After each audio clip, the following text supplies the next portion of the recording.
तभी गौरी रसोई से निकलती है। चेहरे पर तंज भरी मुस्कान थी। बूंद बूंद से ही तो सागर बनता है, आप क्या जाने। आप तो अपना घर छोड़कर यहाँ आ गई, अब जो है बस हम पर ही बोझ बनकर रह गई है। रजनी सन्न रह जाती है। उसे अपनी भाभी की ये बात बिल्कुल हजम नहीं होती। भाभी, ये मेरा भी घर है, आप तो ऐसे कह रही हो जैसे। बस कर रजनी, हर बात का जवाब देना जरूरी नहीं होता, चुप रहना सीख। पर मम्मी, तुझे समझ में नहीं आ रहा? रजनी सिर्फ हर्ट नहीं बल्कि हैरान भी थी। वो आंखों में आंसू और दिल में घुटन लिए अपने कमरे में चली जाती है।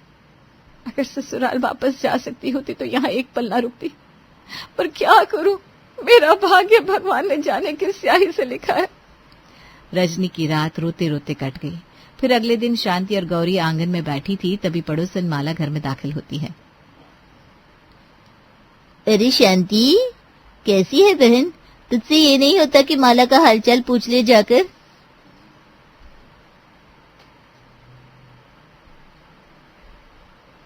अरे माला, तू तो हमारी जान है, आ बैठ, तेरे बिना तो मोहल्ला सुना लगता है। अरे माला आंटी, आपके साथ चुगली सेशन के बिना मम्मी जी की शाम की चाय अधूरी रहती है। क्या बोली, शैतान कहीं की? सारी कुछ नहीं। थोड़ी देर हल्की फुल्की बातों के बाद माला रजनी की ओर इशारा करती है, जो दूर बरामदे में बैठी थी। अरे ये रजनी है क्या? बड़ी शांति से बैठी है, क्या हुआ इसे?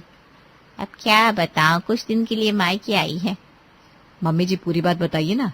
दहेज में कार नहीं दी, इसलिए ससुराल में रोज ताने सुनती है, ऊपर से 2 साल में बच्चा भी नहीं हुआ। हाँ, ऐसा ही कुछ है, लेकिन ये कोई नई बात थोड़ी ना है, हमेशा से होता चला आ रहा है। पर आजकल की लड़कियां तो घर बाहर छोड़कर बैठने में एक्सपर्ट है। माला एक नंबर की चुगलखोर और दूसरों के मजे लेने वाली औरत थी। वो जोर जोर से हंसने लगती है। वाह वाह, क्या बात है, अब तो बहुएं मायके आकर ही टिकने लगी है, हद है। और तुम लोग तो जैसे अनाथालय चला रहे हो। अरे क्या बताएं बस। रजनी सब सुन रही थी, उसकी आंखें भर आई, दिल जैसे चूर चूर हो गया। माला ये सारी बात करके हंसते हुए चली जाती है और उसके बाद रजनी शांति से कहती है, माँ, आपने मेरी सारी बातें अपनी पड़ोसन को क्यों बता दी? आपने देखा नहीं, वो मेरा मजाक उड़ा रही थी। तो क्या हुआ, माला सिर्फ मेरी पड़ोसन नहीं, मेरी सहेली भी है, सब कुछ शेयर करती हूँ मैं उससे। और उन्होंने कुछ गलत भी तो नहीं कहा? जो लड़की अपने ससुराल को छोड़कर मायके आकर बैठ जाए, उसके बारे में बातें तो होंगी। रजनी की आंखों में आग और पानी दोनों एक साथ उतर आए। थोड़ी देर बहस होती है, लेकिन अंत में शांति बात को टाल देती है। इन सारी बातों का कोई फायदा नहीं, बहस बंद करो अब। हाँ, और नहीं तो क्या।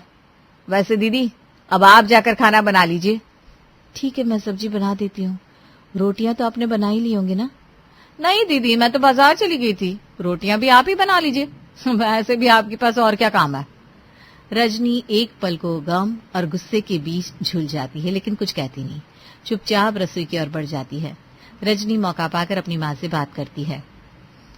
माँ, आपको सच में लगता है कि जो कुछ भी हो रहा है मेरे साथ, वो सब ठीक है?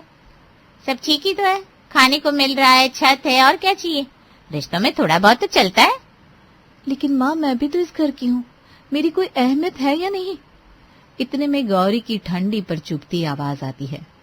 ओहो, इस हिसाब से तो मैं भी अपने मायके में ही हूँ, है ना?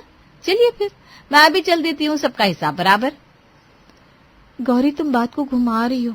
और तुम तो इस घर में सिर्फ रहने आई हो, मालिक बनने नहीं। आवाज ऊंची होने लगती है, बहस तेज हो जाती है। तुम मुझे घर से अलग कर रही हो, मानो मैं कोई बोझ हूँ। ये मेरा भी मायका, मेरी भी परवरिश यही हुई है। तो क्या हर बार जब तुम्हारे ससुराल में कुछ गलत होगा तुम यहाँ का डेरा डाल दोगी? हमारे घर की जिम्मेदारी क्या हम छोड़ दें? बात बिगड़ने लगती है, तभी रोहन ऑफिस से लौटता है। ये क्या तमाशा लगा रखा है? रोहन तो सही समय पर आया है, देखना ये रजनी क्या क्या कह रही है। मैं तो बस सच कह रही थी। देखो रजनी, शादी के बाद एक लड़की का घर उसका ससुराल होता है, मायका नहीं। तो मतलब? हमने तुम्हें यहाँ रुकने दिया, यही बात है। अब हर बात पर यहाँ खड़े होकर बहस करोगी, हमारे घर में झगड़ा करोगी, कलेश फैलाओगी।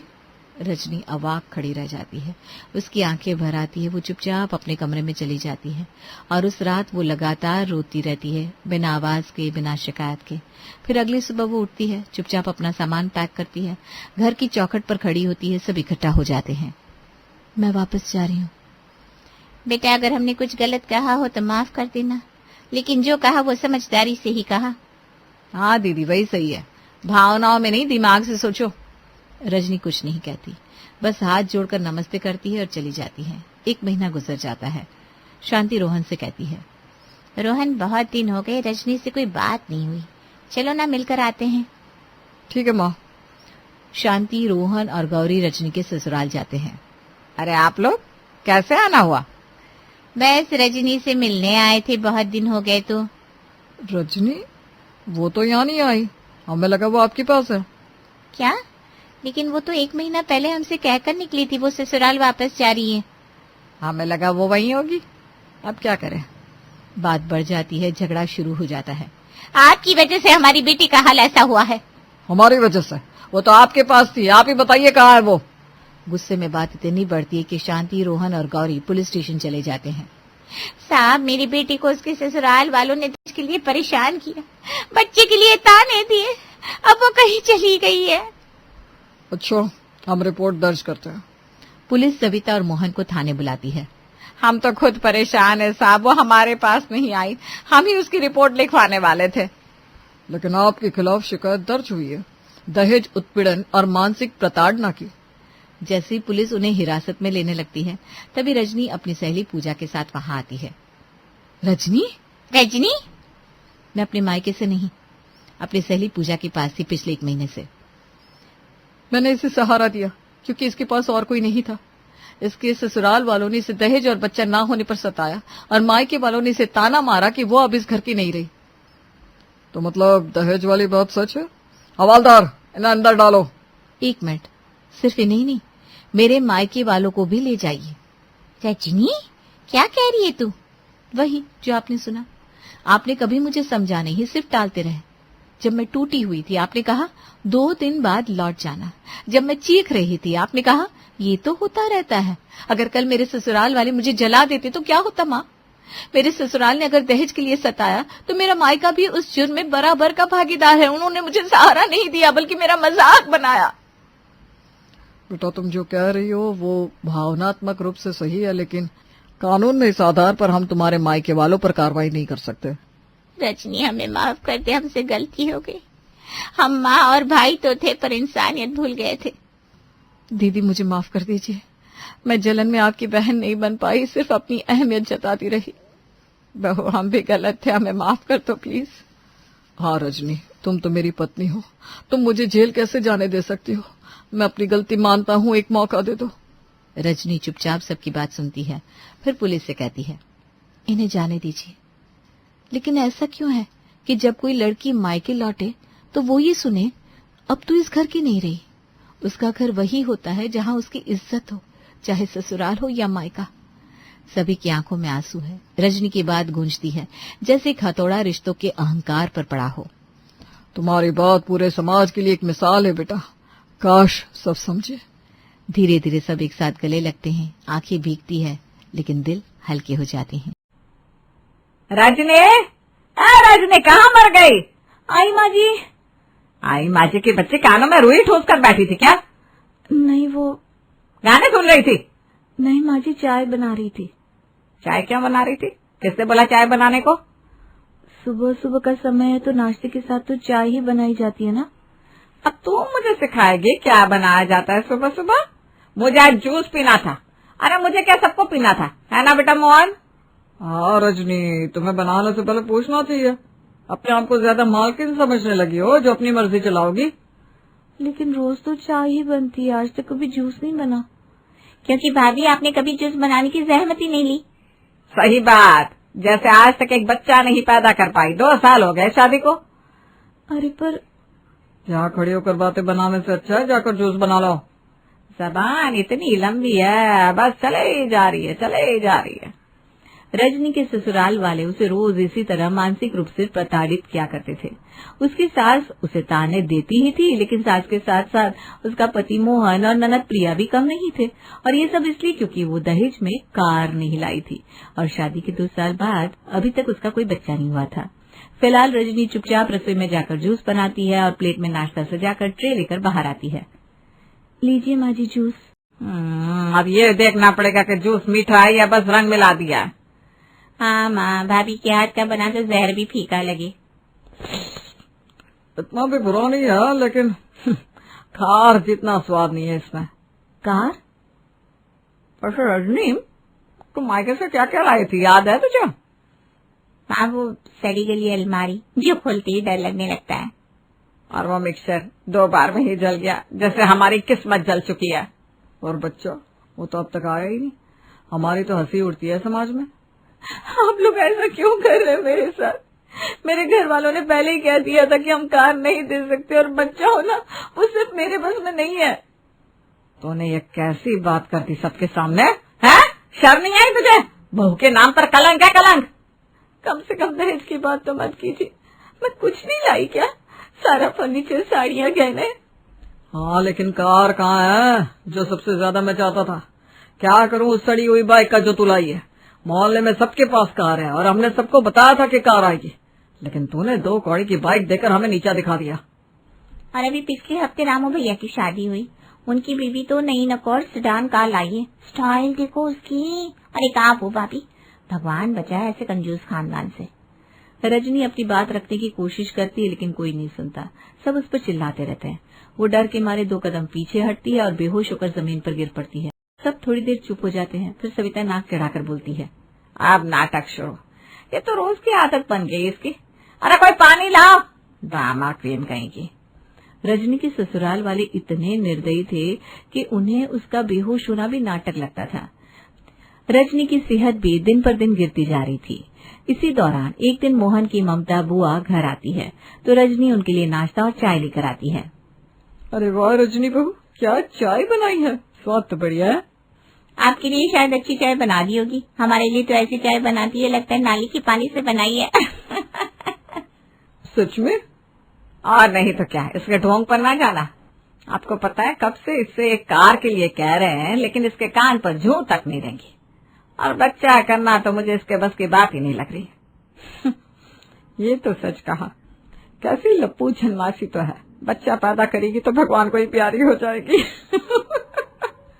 सब हंसते हैं। रजनी अंदर ही अंदर खुद से कहती है, अब बहुत हुआ, अब बर्दाश्त नहीं होगा। ये लोग मुझे इंसान ही नहीं समझते। मैं बच्चा पैदा नहीं कर सकती। कभी अपने बेटे का टेस्ट करा के देखे तो असलियत पता चलेगी। रजनी कमरे में चली गई। वो तकिए में मुंह छिपाकर सुबकने लगी। उसका मोबाइल पास में ही था। वो कांपते हाथों से अपनी सहेली पूजा को कॉल लगाती है। पूजा! अरे रजनी, तो रो रही है, क्या हुआ? मैं बहुत नहीं सह सकती यार, ये लोग मुझे खा जाएंगे किसी दिन। साफ साफ बता क्या हुआ है। रजनी फूट फूट कर रोने लगती है और सारी बात बताती है। सास के ताने, मोहन का तिरस्कार, दहेज की बातें, बच्चा ना होने की तानेबाजी, सब कुछ। तुझे मैं पहले ही कहती थी कि ये लोग अच्छे नहीं है, तू सुनती कहाँ थी? देख, आज नहीं तो कल ये लोग तुझे जिंदा जला देंगे। ऐसे ही लोग होते हैं ये। नहीं पूजा, ऐसा मत बोल। लेकिन तू शायद सही कह रही है। मेरी एक बात मान, कल ही मायके चली जा। तो इंसान है, पैर की जूती नहीं है कि हर कोई रगड़ता रहे। रजनी की आंखों में उदासी के साथ गुस्सा भी आता है। वो गहरी सांस लेती है और कहती है, हाँ, अब आ नहीं सह सकती, चली जाऊंगी मैं। चली जा। अगली सुबह ड्राइंग रूम में रजनी धीरे धीरे हिम्मत जुटाती हुए कहती है, माँ जी, मोहन जी, मैं कुछ दिनों के लिए मायके जा रही हूँ। हाँ तो मैं क्या करूँ? मैं ऑफिस के लिए निकल रहा हूँ। अरे वाह, अब जाने से पहले पूछने की भी जरूरत नहीं रही। हाँ माँ, भाभी तो रानी लक्ष्मीबाई बन गई है, जब चाहे जाए जब चाहे लौटे। ठीक है, चली जा। लेकिन सुन ले रजनी, अब तभी लौट कर आना जब गाड़ी लेकर आए, वरना तेरे लिए इस घर में अब कोई जगह नहीं है। नमस्ते माँ जी। ठीक है, नमस्ते नमस्ते। रजनी भारी मन से अपने मायके पहुंचती है। दरवाजा खुलता है। उसकी माँ शांति, भाई रोहन और भाभी गौरी खुशी से रजनी को देखकर झूम पड़ते हैं।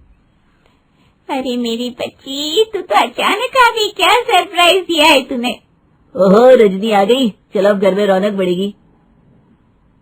हम आपको बहुत मिस कर रहे थे दीदी, जल्दी आइए, मैं आपके लिए आलू के पराठे बनाती हूँ। रजनी हल्की मुस्कान देती है। उसके अंदर का दर्द अभी भी छुपा हुआ है, लेकिन माहौल उसे थोड़ी राहत देता है। वो आज बहुत दिनों बाद हंस रही थी। रजनी, याद है जब मैं तुम्हें स्कूल में छोड़ने जाता था, तुम कितना रोती थी? और आप रास्ते में गोलगप्पे खिलाकर मुझे चुप करवाते थे। आज भी वैसा ही प्यार है तुम लोगों के बीच, नजर ना लगे किसी की। रजनी मुस्कुराती है।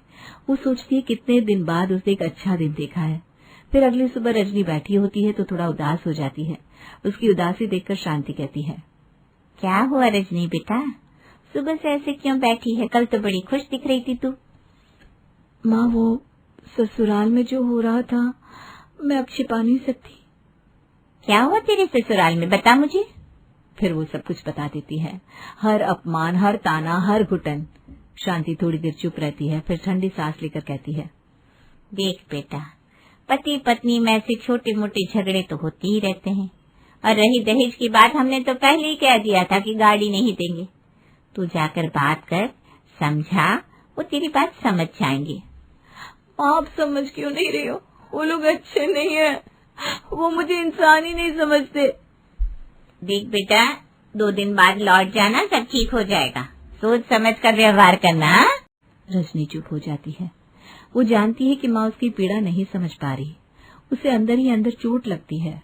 2 दिन तो उसके अच्छे गुजर जाते हैं मायके में, लेकिन उसके बाद एक दिन जब गौरी और रोहन बाजार जाने की तैयारी कर रहे थे तो वो कहती है, भैया भाभी, मैं भी चलूं बाजार? अरे ये हमारा टाइम है, प्लीज आप बीच में मत आइए, हम दोनों का थोड़ा अकेला समय होता है। गौरी का ऐसा जवाब सुनकर रजनी हक्का बक्का रह जाती है। वो धीरे धीरे अपने कमरे में चली जाती है और दरवाजा बंद करके रोने लगती है। उसी समय रोहन दरवाजा खटखटाता है। अरे रजनी, चलो ना, तुम भी हमारे साथ चलो, मस्ती करेंगे। नहीं, आप लोग जाइए, मैं ठीक हूँ। अरे चलो भी, वो तो मैंने ऐसे इरिटेट होकर कह दिया क्योंकि इनसे कुछ लड़ाई हुई थी। रजनी उन लोगों की बात मानकर बाहर आती है और उनके साथ बाजार जाती है, लेकिन वो समझ चुकी थी कि अब उसके मायके वाले भी उससे चिढ़ रहे हैं, और ये डिनर के बाद साबित भी हो जाता है। रोहन, खाना तो हो गया, अब एक छोटी सी फरमाइश है। हाँ बोलो। जरा बाजार से मेरे लिए एक छोटी सी आइसक्रीम ले आओ ना, बड़ी इच्छा हो रही है। आइसक्रीम? अभी मैं नहीं जा रहा। अरे भैया, कहाँ ज्यादा दूर है, 2 मिनट का तो रास्ता है। आप नहीं समझेगी दीदी, आपके आने से पहले ही हमारे खर्चे ज्यादा हो गए। अब अलग से आपके लिए आइसक्रीम लाकर खिलाऊं तो कैसे चलेगा, समझा करो यार। रजनी का चेहरा उतर जाता है, उसकी आवाज भर्राने लगती है। मैंने तो बस 10 रुपए की आइसक्रीम मांगी थी, क्या इससे भी किसी का बजट बिगड़ जाता है? सुबह का समय है। गायत्री देवी अपने छोटे से किचन में चाय बना रही है और बगल में उसकी छोटी बहू नीलिमा सब्जियां काट रही है। घर में हलचल शुरू हो चुकी है। तभी दरवाजे से एक चहकती हुई आवाज आती है, मम्मी जी देखिए मैं क्या लाई। कल्पना हाथ में चमचमाता हुआ नया एयर फ्रायर लिए अंदर आती है। अरे बहू, तो फिर से किचन का सामान खरीद लाई, पहले से ही रखने की जगह नहीं बची है, अब इसे कहाँ ठूसेगी। मम्मी जी, इसमें घबराने की क्या बात है, थोड़ी सी जगह बना लेंगे ना इसके लिए। और ये बहुत फायदे की चीज है, इसमें बिना तेल के खाना बनता है, एकदम हेल्दी। दीदी, कहीं ऐसा तो नहीं कि आप होटल खोलने की तैयारी कर रही हैं? देखिए, हमसे मत छुपाइएगा। हाँ, अगर ऐसा है तो पहले ही बता दीजिए, हम भी पार्टनरशिप में आ जाएंगे। अरे ऐसा कुछ नहीं है, मुझे अच्छा लगा इसलिए खरीद लिया। ये देखो, कल मैंने रिया के घर में देखा था, उसने इसमें बिना तेल के फ्रेंच फ्राइज बनाए थे, एकदम टेस्टी और हेल्दी। मैंने सोचा जब रिया के घर में हो सकता है तो हमारे घर में क्यों नहीं। हाँ, वो तो साफ दिख रहा है कि आपको जो भी चीज किसी और के घर में दिखती है वो अगले ही दिन हमारे घर में आ जाती है। कभी जूसर, कभी वॉफल मेकर, कभी ग्रिल मशीन।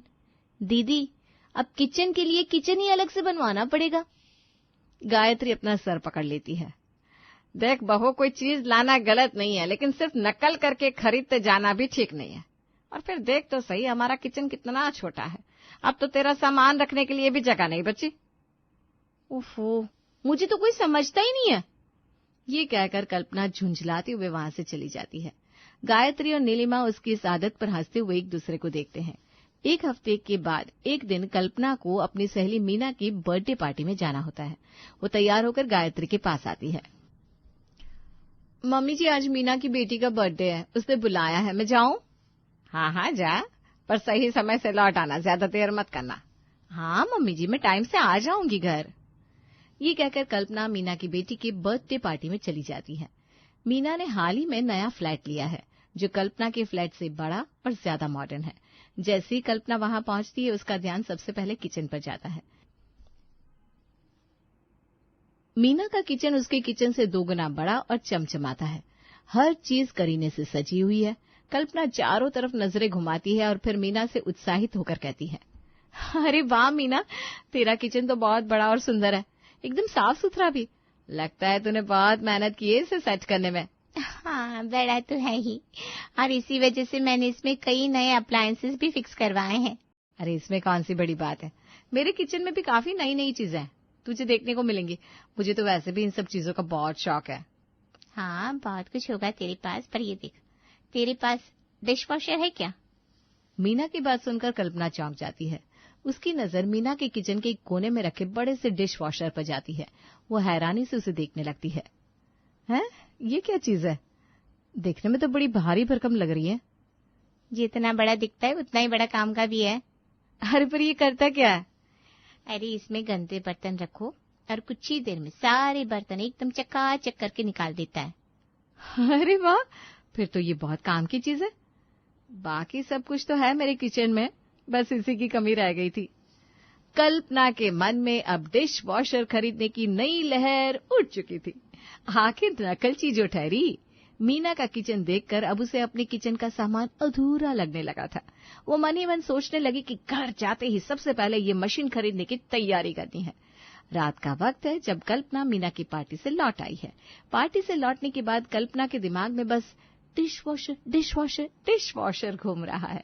जैसे ही वो घर पहुंचती है, तुरंत अपने पति प्रेम के पास जाती है, जो मोबाइल पर कुछ देख रहा था। सुनिए ना, मुझे कुछ पैसे चाहिए। कितना चाहिए? कुछ ज्यादा नहीं, बस 50,000। प्रेम चौंक जाता है। वो मोबाइल नीचे रखकर कल्पना की ओर देखता है। 50,000? क्या सुन रहा हूँ मैं? इतने पैसे किस लिए चाहिए तुम्हें? कहीं तुम्हारा कोई सीक्रेट बैंक अकाउंट तो नहीं खुल गया? अरे नहीं जी, सीक्रेट अकाउंट से भी बड़ी चीज चाहिए मुझे। अब सीधे सीधे कुछ बताओगी या ऐसे ही पहेलियां बुझाती रहोगी? आज ना मैं मीना की बेटी की बर्थडे पार्टी में गई थी। वहां मैंने मीना के किचन में एक डिश वॉशर देखा। बहुत ही कमाल की चीज है, मुझे भी अपने किचन के लिए लेना है।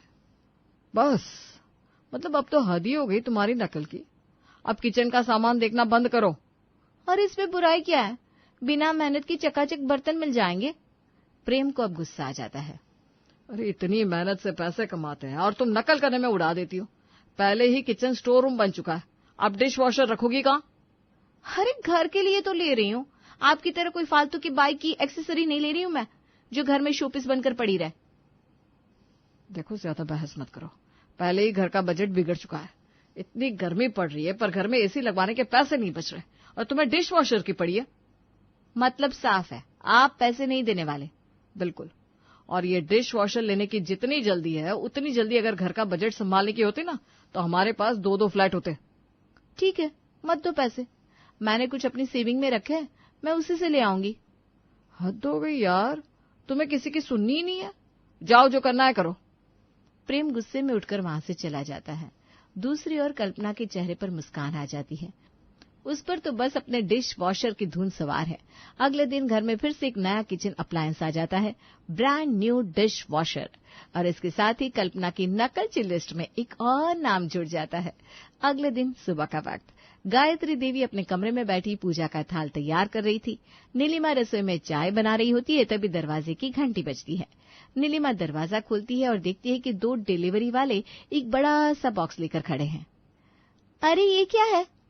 मैम, ये डिश वॉशर की डिलीवरी है। Dish washer?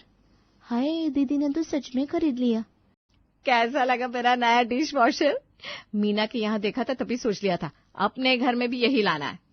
गायत्री देवी चाय पीते पीते चौंक जाती है और गुस्से में कप रख देती है। हे भगवान, ये तो क्या ले आई? पहले से ही पूरा किचन कबाड़ बना पड़ा है, अब ये और जोड़ दिया। दीदी, इतनी बड़ी मशीन कहाँ रखोगी? किचन में पहले ही सामान रखने की जगह नहीं बची। अरे जगह बना लेंगे ना, ये बहुत काम की चीज है। मीना बता रही थी कि इससे बर्तन बिना हाथ लगाए चकचकाचक हो जाते हैं। सोचो अब कितनी आसानी हो जाएगी। हाँ, पर इससे जेब भी तो हल्की कर दी ना। हल्की? अरे पूरे 50,000 लगे हैं, और पैसे कहाँ से आए ये भी सुन लो। कल्पना, पैसे कहाँ से आए? वो मम्मी, मैंने अपनी सेविंग से लिए हैं। हे भगवान, ये बचाए हुए पैसे मुश्किल वक्त के लिए होते हैं, दिखावे के लिए नहीं। हाँ, और घर में एसी लगवाने के पैसे नहीं है, लेकिन नकल करने के लिए 50,000 खर्च कर दिए। नीलिमा कल्पना को ताना मारती है। दीदी, कहीं आप पूरे मोहल्ले के बर्तन तो नहीं धोने वाली? बहुत मजाक उड़ाना है ना तुम्हें? मैं तो बस घर के काम आसान करने के लिए ये सब लाती हूँ। पहले इतने सामान के चलते ढंग से सफाई नहीं हो पाती, अब ये और आ गया। जब अपने किए पर पछताओगी ना, तब समझ में आएगा। गायत्री वहां से उठकर चली जाती है। प्रेम भी गुस्से में बाहर निकल जाता है। नीलिमा हंसते हुए कल्पना को देखती है। अच्छा दीदी, मशीन बर्तन धोएगी, लेकिन मशीन को धोएगा कौन? कल्पना चिढ़कर मुंह फेर लेती है और खुद ही किचन में डिश वॉशर के लिए जगह बनाने लगती है। घर में सभी लोग परेशान हैं, लेकिन कल्पना अभी भी अपनी जिद पर अड़ी हुई है। कुछ दिन यूं ही बीत जाते हैं। एक दिन सुबह गायत्री देवी हॉल में बैठी थी और कल्पना उसके बगल में बैठी थी। मेरी सहेली बिंदु की तबीयत ठीक नहीं है, तो मैं उससे मिलने जा रही हूँ। अरे मम्मी जी, मैं भी चलती हूँ ना। बिंदु आंटी की बहू रीतू मेरी अच्छी सहेली है, आप बिंदु आंटी से मिल लीजिएगा, मैं रीतू से मिल लूंगी। वैसे भी कितने दिन हो गए उससे मिले हुए। अच्छा तो ठीक है, चलो। गायत्री और कल्पना बिंदु आंटी के घर पहुंचती है। बिंदु आंटी बिस्तर पर लेटी थी और उनकी बहू रीतू उनके पास बैठी थी। जैसे ही वे अंदर आती है, बिंदु आंटी कहती है, अरे गायत्री, आओ आओ, बड़े दिनों बाद आई। हाँ बहन, सुना तेरी तबीयत ठीक नहीं है तो मिलने चली आई। नमस्ते आंटी। हेलो रीतू। नमस्ते बेटा, कैसी हो? हेलो कल्पना, और बता क्या हाल है? बस वही रोज की भाग दौड़। तू सुना, कैसी चल रही है शादीशुदा जिंदगी? रीतू हंस देती है। बिंदु आंटी धीरे से मुस्कुराने लगती है। तभी वो बोल पड़ती हैं। अरे रीतू, जा बेटा, सबके लिए चाय बना ला। जी मम्मी जी। आंटी, मैं भी रीतू के साथ किचन में जाती हूँ, उसकी मदद कर दूंगी। हाँ बेटा, वैसे भी तुम दोनों सहेलियां हो, बातें भी हो जाएंगी। दोनों किचन में जाती हैं। रीतू गैस पर चाय चढ़ा देती है और बिस्किट प्लेट में रखने लगती है। तभी कल्पना की नजर किचन काउंटर पर रखे कॉफी मेकर पर पड़ती है। अरे ये तो कॉफी मेकर है ना, बड़ा अच्छा लग रहा है। मैंने इसे ऑनलाइन देखा था पर खरीदा नहीं। हाँ यार, मेरे पति को ना कॉफी की लत है, वो चाय पीते ही नहीं, और जब तक घर में रहते हैं हर आधे घंटे में कॉफी चाहिए। रोज रोज गैस पर बनाने की झंझट से बचने के लिए ये ले आई। अब बस बटन दबाओ और झटपट कॉफी तैयार। कल्पना कॉफी मेकर को गौर से देखने लगती है। अरे वाह, मतलब आधे घंटे में 1 कप? हाँ, और इसमें तरह तरह की कॉफी बना सकते हैं, एस्प्रेसो, कैपेचिनो, अमेरिकानो, जो चाहे। ये तो बड़ा काम का निकला। वैसे कितने का पड़ा ये? अरे डिस्काउंट में लिया था तो 10,000 का मिल गया। 10,000 थोड़ा ज्यादा नहीं हो गया? ज्यादा तो है, पर काम का है। घर में एक बार कोई ऐसी चीज आ जाए तो उसके बिना रहना मुश्किल हो जाता है। अब तो मुझे खुद इसकी आदत हो गई है। कल्पना सोच में पड़ जाती है। एक ऐसी मशीन जो झटपट कॉफी बना दे, बिना झंझट, बिना मेहनत। रीतू चाय कप में डालने लगती है, लेकिन कल्पना का ध्यान पूरी तरह से कॉफी मेकर पर टिका था। क्या सोच रही है? अरे कुछ नहीं, बस देख रही थी। कितना बढ़िया अप्लायंस है। अच्छा, लग रहा है तेरा भी मन कर रहा है लेने का। हाँ मतलब अच्छा तो लग ही रहा है, पर प्रेम जी से पूछना पड़ेगा। रीतू चाय और नाश्ता ट्रे में रखकर बाहर ले जाती है। कल्पना भी उसके पीछे पीछे चल देती है, लेकिन उसका दिमाग अब भी कॉफी मेकर में ही उलझा हुआ है। थोड़ी देर बातचीत के बाद गायत्री और कल्पना घर लौट आती हैं। कल्पना मन में सोचती है, थोड़ा महंगा है, लेकिन अगर बहाने से ले लिया जाए तो कुछ तो सोचना पड़ेगा। प्रेम जी तो पैसे देने वाले हैं नहीं। कल्पना पूरी तरह से ठान चुकी थी कि उसे किसी भी हाल में कॉफी मेकर चाहिए। अब बस उसे एक बढ़िया प्लान बनाना है, कॉफी मेकर। अब कल्पना के मन में वही घूम रहा था, अगर रीतू के घर में हो सकता है तो मेरे घर में क्यों नहीं। उसने तय कर लिया था कि बिना किसी को बताए ये मशीन घर ले आएगी। अगले दिन कल्पना ने गायत्री देवी से बहाना बनाया कि उसे बाजार से सब्जियां लानी है, लेकिन असलियत में वो सीधे इलेक्ट्रॉनिक्स की शॉप पर जा पहुंची। दुकानदार उसे देखकर मुस्कुराया। मैडम, फिर से कोई नया किचन अप्लायंस चाहिए? हाँ भाई साहब, इस बार एक अच्छा सा कॉफी मेकर दिखाओ ना। दुकानदार ने उसे तरह तरह के मॉडल दिखाए।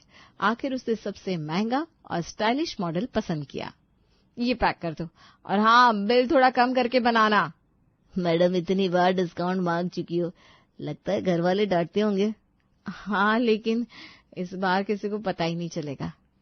कल्पना बड़ी सावधानी से कॉफी मेकर का डिब्बा छिपाते हुए घर आई और मौका देखकर इसे किचन में सेट कर दिया। लेकिन नीलिमा की नजर उस पर पड़ गई। दीदी, अब ये नया बक्सा क्या है? कुछ नहीं, एक छोटी सी चीज है बस। कहीं फिर से नया किचन अप्लायंस तो नहीं खरीद लाई? अरे नहीं, ये तो एक छोटा सा कॉफी मेकर है। तभी गायत्री देवी आ जाती है। नीलिमा झट से बोल पड़ती है, मम्मी जी देखो, दीदी फिर से एक नया तमाशा ले आई। अरे आप ये क्या उठा लाई? मम्मी जी देखिए, इस बार ना बहुत सोच समझकर खरीदा है मैंने। ये कॉफी मेकर है जिससे हम झटपट गर्मा गर्म कॉफी बना सकते हैं। काफी? लेकिन हमारे घर में तो कोई काफी पीता ही नहीं। हाँ दीदी, हमारे घर में तो चाय का रिवाज है। ये मेहमानों के लिए लाई हो क्या? इतने में प्रेम भी घर आता है। गायत्री गुस्से में थी। अब क्या नया बखेड़ा हुआ? अरे तेरी बीवी इस बार कॉफी बनाने की मशीन उठा लाई है। क्या? लेकिन हमारे घर में तो कोई कॉफी पीता ही नहीं है, पर ये मशीन किसके लिए लाई? अरे कभी कभी कुछ नया भी तो होना चाहिए ना।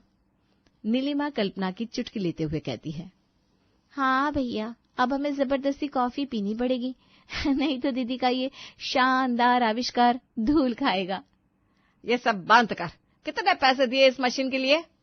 ज्यादा नहीं मम्मी जी, बस 4,000। 4,000? कल्पना, तुम सच में सुधरोगी नहीं? पहले डिश वॉशर, फिर रोटी मेकर, अब ये कॉफी मेकर। घर को किचन शोरूम बनाकर छोड़ोगी क्या? कल्पना को गायत्री और प्रेम से बहुत डांट पड़ती है और वो चुपचाप सुन लेती है, क्योंकि आखिर उसका कॉफी मेकर आ तो गया था। वो मन ही मन खुश थी। अगले दिन सुबह अब जब मशीन आ ही गई थी तो कल्पना ने सबसे पहले कॉफी बनाने की ठानी। उसने मशीन चालू की, पानी डाला, कॉफी पाउडर डाला और सबको बैठने को कहा।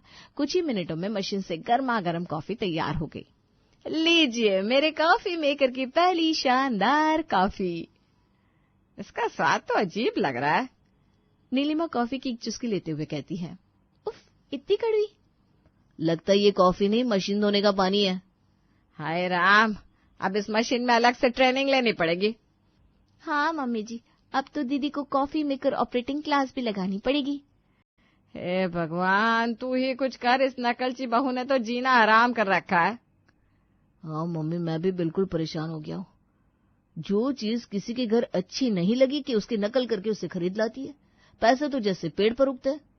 अरे बस करो तुम सब, पहली बार बनी है, थोड़ी खराब हो सकती है। अरे पर जब घर में कोई कॉफी पीता ही नहीं है तो तुम्हें यह मशीन लाने की जरूरत क्या थी? सिर्फ नकल करने के लिए इतने पैसे बर्बाद कर दिए। जाओ अब चाय बनाकर लाओ हम सबके लिए। हे राम, अब तू ही बचा ले इस मुसीबत से। तू ही कोई रास्ता निकाल इसकी नकल से छुटकारा पाने का। इतना सब सुनकर कल्पना चुपचाप चाय बनाने चली जाती है।